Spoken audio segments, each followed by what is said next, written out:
The clock tower appeared first, rising just high enough to be seen from a distance. Next came the arches of the false arcade that stretched a full city block.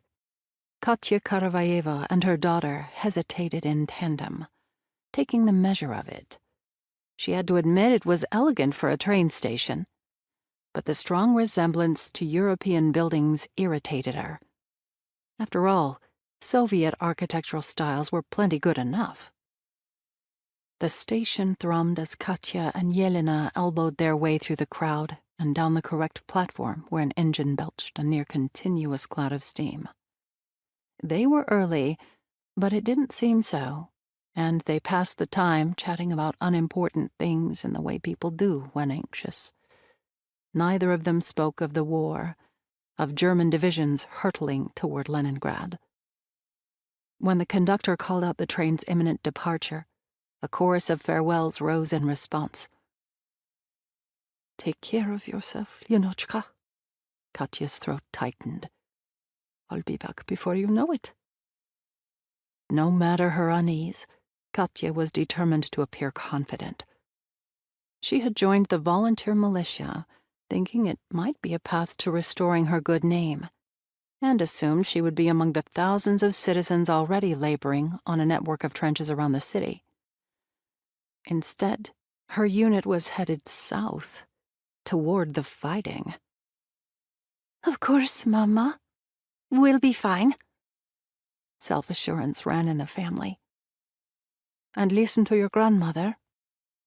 Katya trusted her mother-in-law even if they weren't close. "She knows her way around. She'll keep you safe." People scrambled to board, and Katya pulled Yelena close, breathing in the distinctive smell of her shampoo, a piney scent that edged toward medicinal. A flash of her daughter as a bright-eyed toddler jabbed Katya with regret.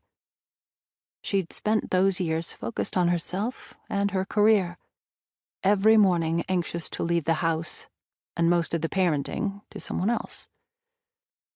Before loosening her embrace entirely, Katya gazed at her daughter's face, flawless, despite the tears threatening to spill. At 15, Yelena was as tall as Katya, with the same long flaxen hair. Everyone said they looked alike, and Katya saw herself in the elegant arch of her daughter's brows and her wide, sensual mouth. When the massive metal beast shuddered to life and lurched forward, Katya pecked Yelena's soft cheek, grabbed her duffel, and dashed up the steps before the train gathered speed. The last thing she heard before entering the carriage was her daughter calling out, "Take care of yourself, Mama. I love you. All right." The conductor scowled as she edged past. Instead of looking chastened, Katya glared back with her best "There's a war on" look.